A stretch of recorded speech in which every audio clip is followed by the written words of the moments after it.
And now I can start modeling, and I am a loser, and I don't know how to make a single vertex. I know you can add just a vertex somewhere. I don't know how to do that. I always just add a mesh object, like a plane, and I'm in object mode still. Everything's in default in object mode. And now I can select my plane. And then I'm going to go to edit mode.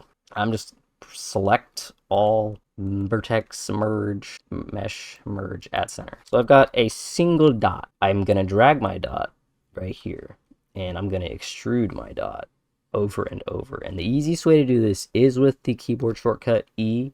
You can do it, I believe, one of these. Yeah, extrude faces. You can do that, but I'm just going to press the E key over and over. I'm basically tracing the outline of this eye shape. I'm kind of trying to keep the number of points that I've got roughly the same on the top and bottom eyelid. It's not that big of a deal. I'm not going to animate this because I'm too lazy. I'll usually extrude again and then delete that. And then I'll do the same for like a mouth. This one is going to be kind of weird because it's a little snoot muzzle. So there's my 3D little sticks, and now I'm going to select this. And if I can't, sometimes you won't be able to select stuff through things.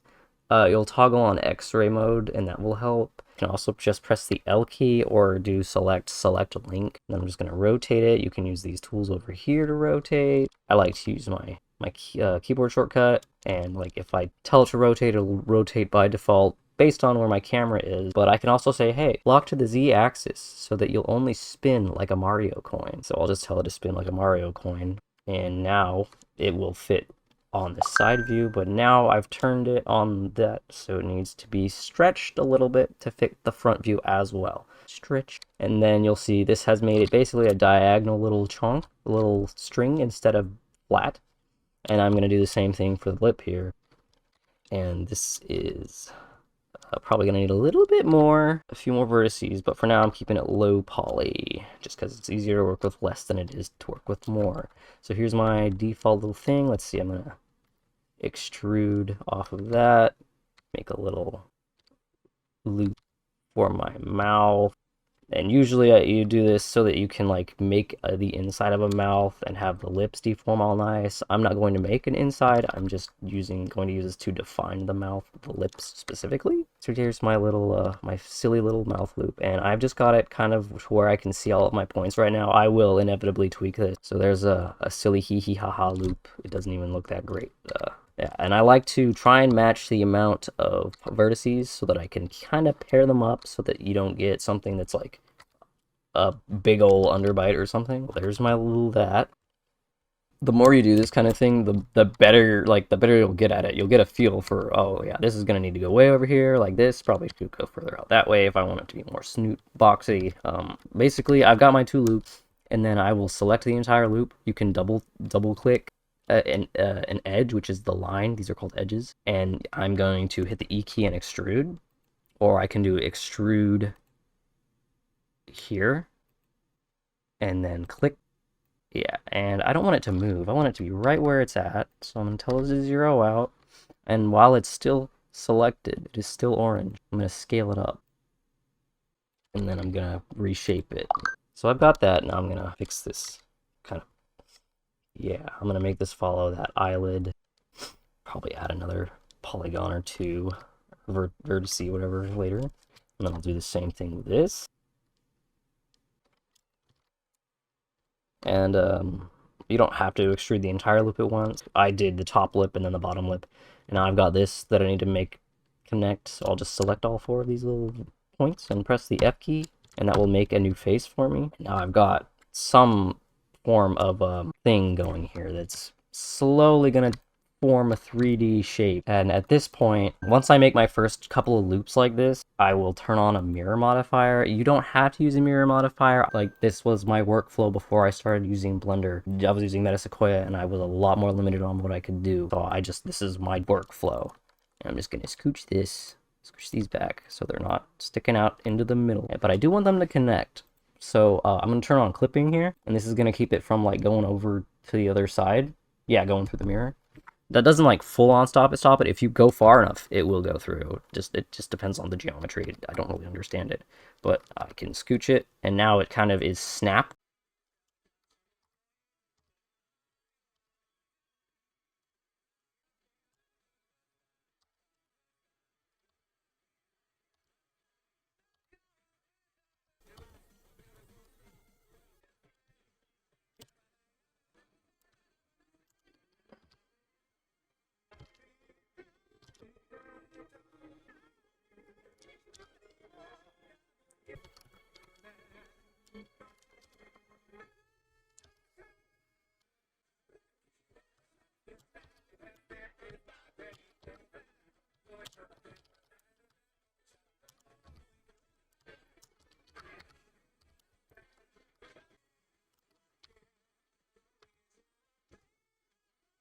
So as you can see, I'm kind of filling in between. I think so you can see it better. I'm just filling the in-betweens of these, making a little wireframe, and then I select them, and then I press F. And then if you select two edges like this after making a face, you can just keep pressing the F key and it will automatically fill.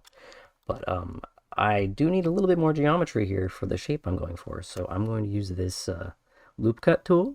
Again, I'm still in edit mode, and I'm just gonna fill that with a face.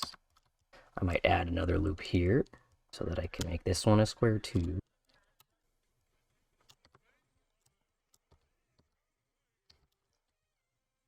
I know this guy looks like they want his little cheeks kind of.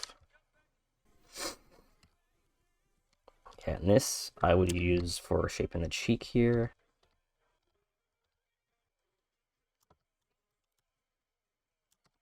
Then I'll put a triangle there, it doesn't matter, I'm not going to animate it. 1, 2, 3. Rotate, scooch, rotate.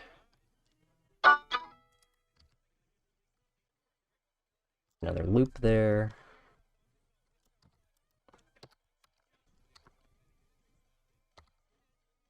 And I want its cheeks to kind of stick out forward a little bit.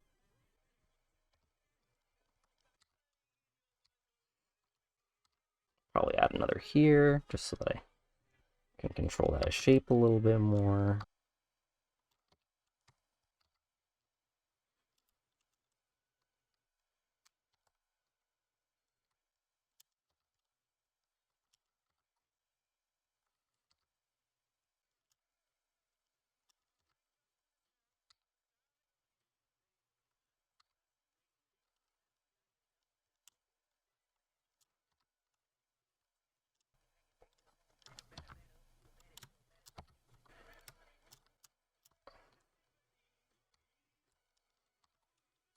Okay, this is like, I think the hardest chunk right now so far is like getting his cheeks and the mouth. That's usually the hard part. The rest of it, I can kind of put triangles and stuff wherever. This is pretty blocky, which is what I like to do because fewer polygons are easier to move than a lot of polygons.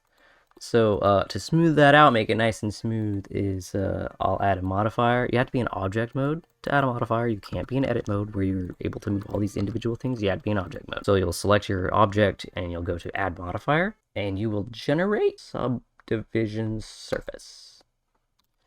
And that will, it just adds a line in between each square. So it subdivides like one polygon will turn into 4. Tell it to shade smooth by right clicking. Oh, I got some funky normals happening. If the shading looks weird like this, it's because normals are very weird, and normals are somewhere I can turn on how to see them. I think in here. Normals. Yeah. Some of them are facing inside. These ones are facing outside. You can see the blue, or they're facing out. But these ones are facing in, so where they meet, it's acting like it ends here and then it kind of juts in, so it gets these weird shadows.